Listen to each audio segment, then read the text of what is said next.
Batman White Knight presents Red Hood, issue number 2 from DC Comics. So I did a video review for issue number 1 where I basically talked about how awesome I thought this series was. Well, not the series, but the issue. I thought it was off to a really good start. I thought it had a lot of potential. I was really excited to see where it's going. And this issue basically is the complete opposite. It killed any enthusiasm I had whatsoever for this series. So I guess a quick recap. We started off with the infamous scene where Jason Todd is strapped to the chair and Joker's torturing him.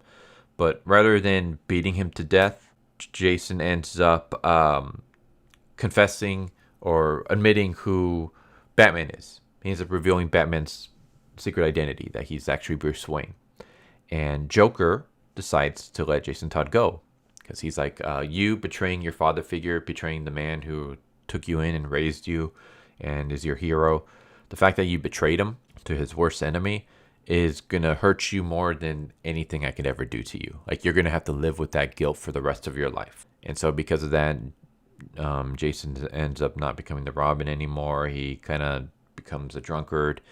He gives up being a crime-fighting vigilante. Then he comes across this woman named Gan.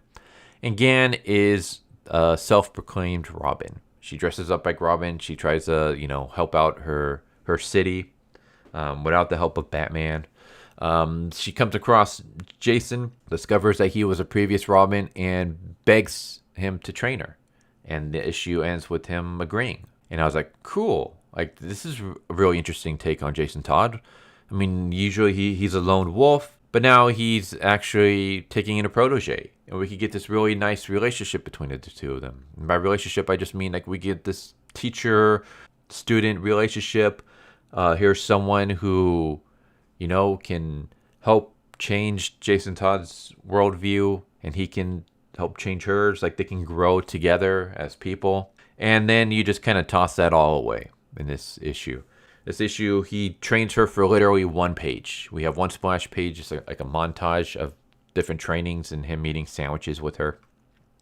And then they go back to her house. Like, she's still living with her father or grandfather. No, she's living with her dad because I think she's still a teenager. I don't know if they ever gave like an age for her, but she gives him a present, and the present is the Red Hood helmet. Basically, she snatched it from one of the criminals after they got arrested. And she's like, I figured you needed something a bit more different than your usual Red Hood, especially when we take down Shriek. And he's like, I can't do this. Not again. Like, busting Z-level crooks is fine, but, this can't go on forever. Maybe you should stop this because you got a whole life ahead of you. You have a chance to do something great with your life. I don't want to go back to this life of crime fighting. I don't want to screw up my life again by putting on the mask. I don't want to screw up your life by putting on the mask and becoming vigilante crime fighters because it's not all it's cracked up to be. And she gets upset. She starts crying. She's like, you think I might be some stupid fangirl, but this isn't a game to me. This is important to me. He's like, I know. You know what? Let's worry about this later. I'm going to step out, grab some food for us, and we can talk about this later. And then he arrives back to the home later on. She's gone. She just left a note that says Robin never gives up. And then we see that she has gone to take out Shriek on her own. And she busts into Shriek's nightclub, attacks him, gets overwhelmed, gets beat up. He's about to bash her brains in with a crowbar when Jason Todd arrives and stops him. Or at least, saves her. And then he's like, are you okay? Listen, we have to. And then she says, listen to you. All I did was listen to you. All I did was listen to every word you told me, and look what it got me. All I learned from you is how to hurt people and break things. And I'm just like, wait a second. This is all it's got you? You're not listening to him. You're doing the complete opposite. But I'll get to that a little bit later because there's a little bit more that I want to use for that argument. But yeah, so okay, he saves her briefly, tells her like, hey, listen, here's what we got to do. And she's like, no, I'm not going to listen to you anymore. She's like, instead she orders him around. She tells him like, get his attention. And then meanwhile, while Jason Todd's getting Shriek's attention, Robin grabs her bike, throws her bike at some speakers, which causes a huge explosion that knocks Shriek out, but also knocks her out. And she ends up getting a concussion and broken ribs.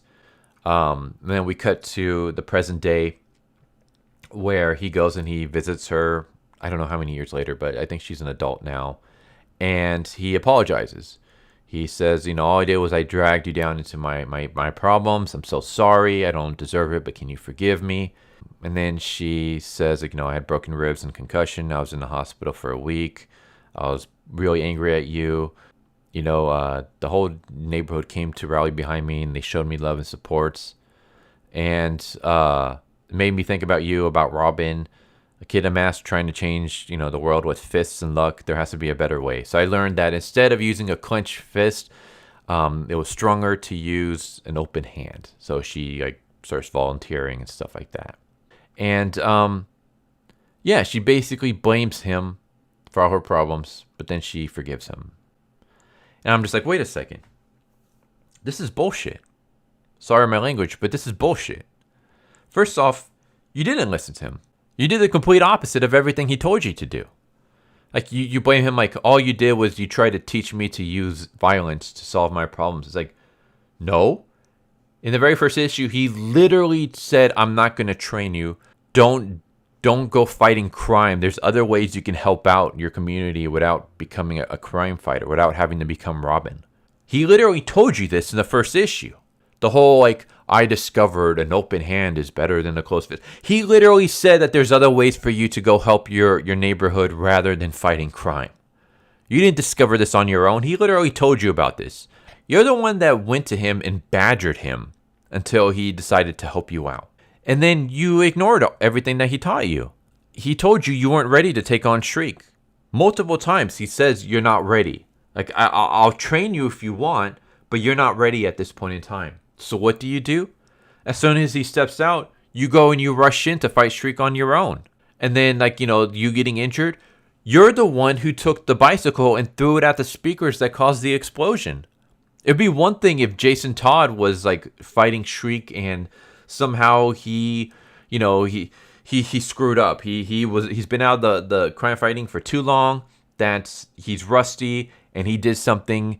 Maybe he gave into his violence. And so rather than trying to talk out, Shriek from his ways or whatever, he's the one that tried to use violence to stop Shriek, and the violence led to the explosion, and Gan got caught up in the explosion. She got injured. That would have been a way that you should have gone if this is the story you want to tell. But instead, she caused the explosion that injured herself. She caused the reason the explosion happened was because she rushed in on her own. She rushed in on her own because she disregarded and threw away everything that Jason Todd taught her. He told you weren't ready, and you disobeyed him. You badgered him to train you to fight crime, and he did. And now you're berating him for teaching you to fight crime and using violence when he literally said, this isn't the way, you have your whole life ahead of you. Why do you want to do this? In fact, the argument was literally him saying that there's other ways than fighting crime. In this very issue, he says, there's other ways than fighting crime. You have your whole life ahead of you. Why do you want to waste it fighting crime? And that made you sad. That made you cry and made you think he's not taking you seriously. So to show him up, you decide to rush in on your own and try to fight Shriek using violence. So it'd be one thing if they write her like this, but we know she's in the wrong. Jason Todd's but you disregarded everything I told you. And then she grows from that. But instead, the writer, Sean Gordon Murphy, and Sean Gordon Murphy did the story, and the script was by Clay McCormack. So Sean Murphy and Clay McCormack instead wrote it as if she's right. She's blaming all this on Jason, and Jason takes it. And he's like, you know what? You're right. Please forgive me. I let you down because of all my issues. And you might think, well, maybe he's just placating her. No, because even in his inner monologue that we get to see and read, he's kicking himself for what he did. He's like, she's right. I destroyed part of her life. I I don't deserve her forgiveness. It reminds me of that trope. If you remember what the trope is, please remind me in the comments below. But I saw it on the TV tropes once. I don't remember the name of it, but it's basically when a writer or showrunner or whatever portrays a character a certain way and expecting the audience to get behind them. But then the audience actually has the opposite reaction. They're like, no, this character is in the wrong. Like, why do you think we would stand behind this character? This character, there's nothing we can root for them. The example that I remember reading was Buffy the Vampire Slayer. There were two examples. One was Riley, Buffy's one of Buffy's boyfriends, where he ends up he basically kind of treats her like crap. Like, he thinks that he should be the macho man in the group, despite the fact that she's a slayer. He takes drugs so that he can gain strength. He's constantly berating her and her powers. He's trying to get her to quit being a slayer. He's trying to basically like say, hey, leave the demon fighting to me.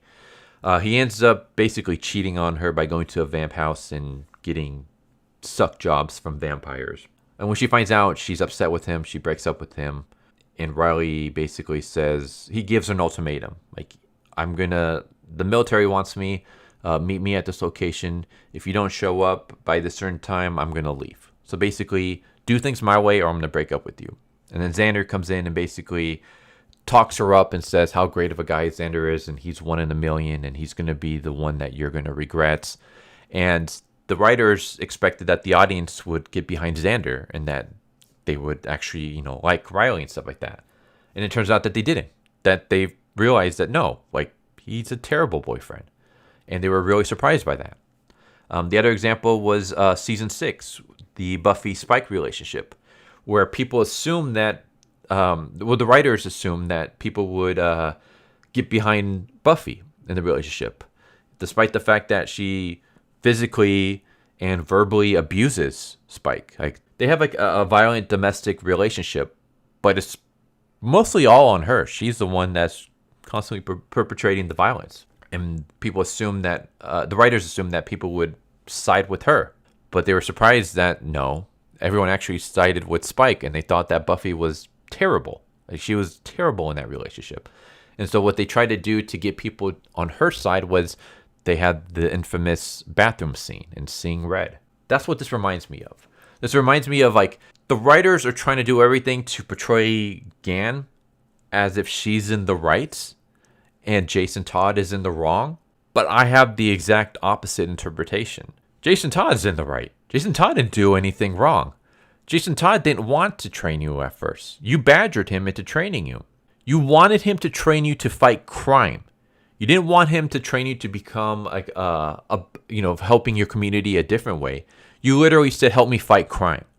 What do you think fighting crime entails? And it entails violence, especially if you're Robin, if you're a part of the Bat family. How do you think Batman fights crime? He physically and literally fights it. He doesn't, he does other things as Bruce Wayne and stuff like that, but as Batman itself, he physically fights crime. You wanted to do that. So the whole closed fist, open hand is stupid because he was literally trying to get you to live a different lifestyle. He literally said, you have your whole life ahead of you. Why are you going to waste it fighting crime? There's other ways you can help your community. You badgered him into helping you fight crime. He told you you weren't ready. Like, I'm just repeating myself, but he told you you weren't ready. That you're not ready to face Shriek and that you have to give it some time. You rushed in on your own. You caused the explosion. You injured yourself. All these problems, they were on you. You put the blame onto Jason Todd. And Jason Todd accepted it. And even in his, inner dialogue, he thinks he's in the wrong. So this whole him begging for forgiveness is stupid. He's basically begging a woman to forgive him for a problem that she committed. She committed all the problems that she faced on herself. They were all on her. She instigated every single problem that she had. Everything that quote unquote ruined her life or took years from her life or whatever. Like, she talks like as if her life is ruined. Meanwhile, she actually has a pretty decent life. She has her own house. She has her own job, her own business. She works as like a self defense instructor. She helps volunteer and helps the community. The community loves her. They support her. Like you're pretty well off. I don't know what you're complaining about. I don't know how Jason Todd ruined your life. But whatever. Let's say that this isn't the life you wanted, so it's ruined. It's ruined because of you. You put yourself in all these situations. And now you're blaming someone else for your problems. So it just completely destroyed the Gann character for me. It destroys the Jason Todd character for me because now he just comes across like a whiny bitch. He's being submissive to someone telling him like all my problems are because of you, and he's like, yeah, you're right. I'm so sorry. Please forgive me. I know I don't deserve it, but I need your forgiveness. It's like, no, man, you didn't do anything. So now, and then you got rid of the whole student-teacher dynamic. In fact, the issue ends with, it's funny because she does this whole talk about closed fist, open hand, and then at the very end, she convinces him to fight crime. And she's like, all right, he's like, I haven't done something like this in years. I don't even know where to start. She's like, it's easy. Let's just start with the basics. So now it's like, what? She's going to be the teacher to him? What the hell? You just completely flipped the script on this. This is garbage. So yeah, I hated this. I thought this was crap. I don't know if this is the last issue in the series because it says to be continued in Batman Beyond the White Knight, issue number 5. And there's no, let me see. Yeah, there's no issue number 3. Maybe there'll be, like, if I check the previews or whatever. But, yeah, this was garbage. Way to completely kill any enthusiasm I had for this series. It started off really good first issue. Completely terrible issue that it undoes everything that you built up in the first issue. Like, God, I've never seen a series destroy itself so quickly. I've read a series that started off really terrible, but this is a series where the first issue was fantastic and the second issue was just absolute garbage. Like, I've never seen such a 180 in 2 issues. But yeah, this is shit. Again, sorry for the language, but this is absolute dog shit. Way to ruin what could have been a good series. But there you go. I don't recommend this at all.